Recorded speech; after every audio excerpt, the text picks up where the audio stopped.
Hello, I'm going to talk about New Historicism and cultural poetics and the way in which they reframe literary theory. And New Historicism or cultural poetics has been the sort of default position for literary critics since it kind of arose, took over in the 80s and 90s. Which is to say that it's hard to find literary theory or literary criticism that doesn't at least pay some sort of homage to New Historicism. New Historicism, as Bressler explains, is very different from Old Historicism, which is the idea that you needed to know about the author and the conditions in which he was writing in order to understand the text, and then you would be done. New Historicism is a way of thinking about discourses and power and history as a discourse, and one that is susceptible to certain ideologies.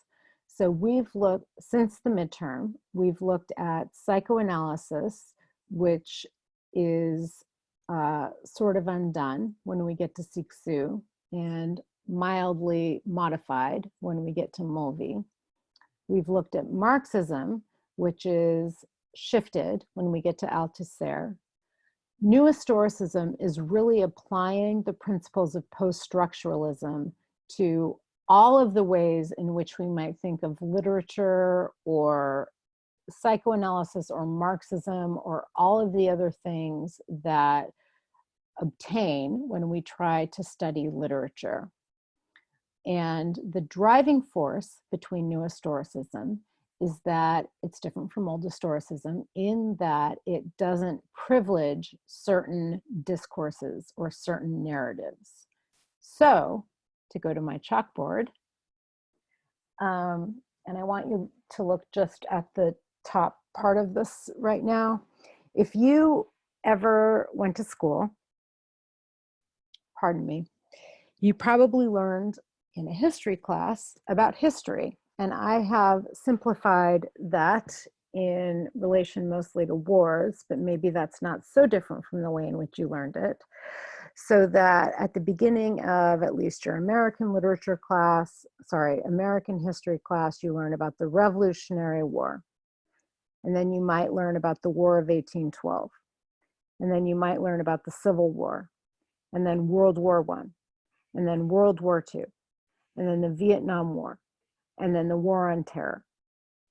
This is a description of history that, and you might throw in a lot of other things like women's suffrage and the civil rights movement and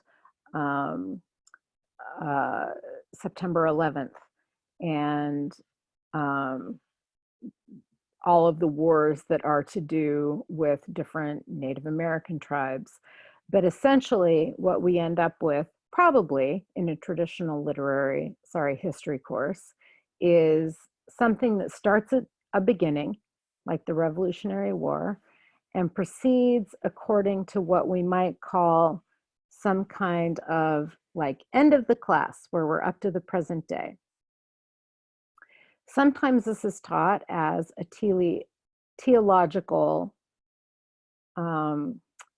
movement, where we begin with the Revolutionary War and we end with the War on Terror, and that continues, and that progress has occurred, that we are becoming more and more progressive or less and less crazy as American history evolves. And this would be a use of history that's like Old Historicism, which is to say that there are events that occurred, and we will learn about these events in order. We will learn about causes and effects, and then consider ourselves educated about the world that has come before us, about the history, times, events that have come before us. New Historicism sees this entirely differently. New Historicism doesn't say that military history is most important or political history is most important. New Historicism talks about the ways in which a variety of events or ways of knowing become really important. And these events or ways of knowing or things or foci are called discourses. Discourse, according to new historicists, means a way of talking about the world, a way of creating a reality. So if I say discursive, which is the adjectival form of discourse, I might say gender is discursive, which is to say, as Butler says, gender is the way that we have constructed it socially. It has to do with the way that we talk. And she doesn't mean maybe talk the way we actually talk about boy people and girl people, but she might. But she also means the way in which we operate, the way in which power looks. Power looks like the heterosexual matrix. It looks like the patriarchy. We might also say in Marxist terms that power looks like the bourgeoisie. It looks like the superstructure. New historicists want to take all of these discourses of gender, sex, desire, proletariat, bourgeoisie, ideological state, apparatuses, or apparatus, I think it was Caitlin or Jenny told me, to say that these things are always in flux, which doesn't mean that there's not an overarching worldview. And that view, according to new historicists, is called the episteme. And the episteme is this way of thinking about the world that is not, it's like a worldview, but it's not necessarily hegemonic. So when we talked about hegemony, we talked about an ideology or collection of ideologies that goes from the top down, like dictatorship or authoritarian regime of ideas, where there's this hegemony, authoritarian realm of ideas that gets sort of filtered down so that we all believe them and subscribe to the hegemony, the ideas in power. New historicists want to argue that there is an episteme, but that it's constantly challenged by other discourses. And these other discourses are always in flux. And the discourses might be gender, means of production, and there are many discourses, and history is made up of all of these discourses as they are fluctuating. It's not the thing I just showed you, where you go from one war to another, to voting rights, to the civil rights movement, to another war, to September 11th, but that it's like this. Okay, and I'm doing it up and down, but the thing I'm going to show you now is sideways. So Foucault, whom we're reading for whatever the next class is, would say, and this is kind of crazy, I've written it out in this way that's almost manic, that there is an episteme that sort of dominates, and that's in yellow or gold. And then there are all of these other discourses that challenge or operate within or play with the reigning, not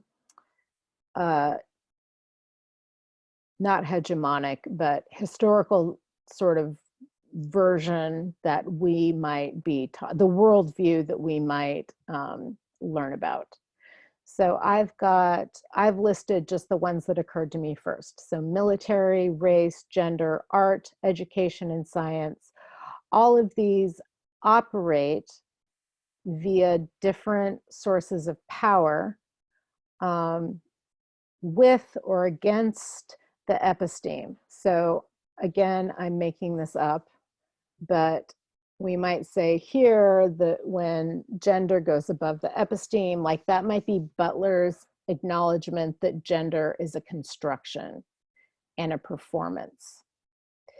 The military is in there, race is in there also, like ideas about race and what that means. Who's considered white, black?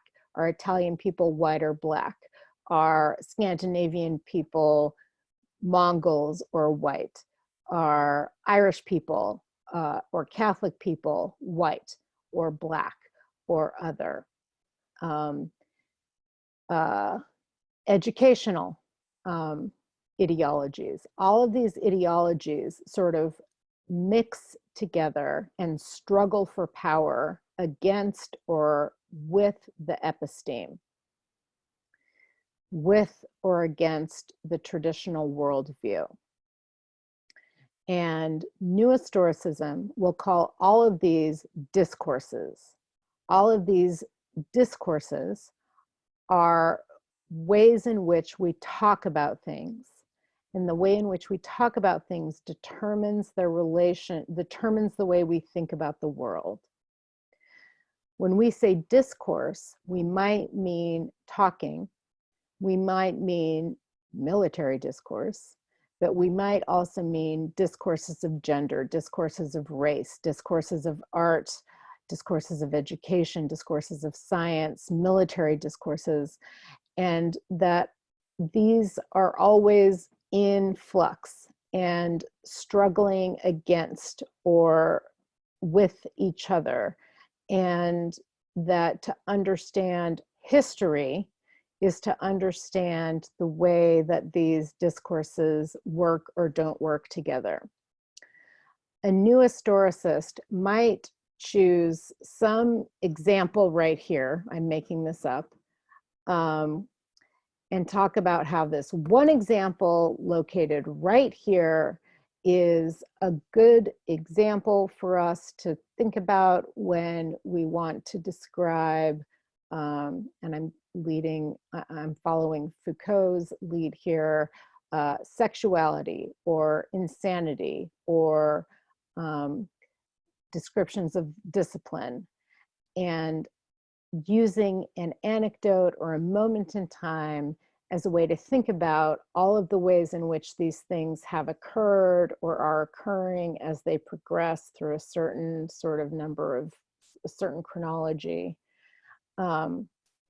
And that all we can do is find one example or 10 examples or dozens of examples and think about how that helps us to understand the different discourses that occur.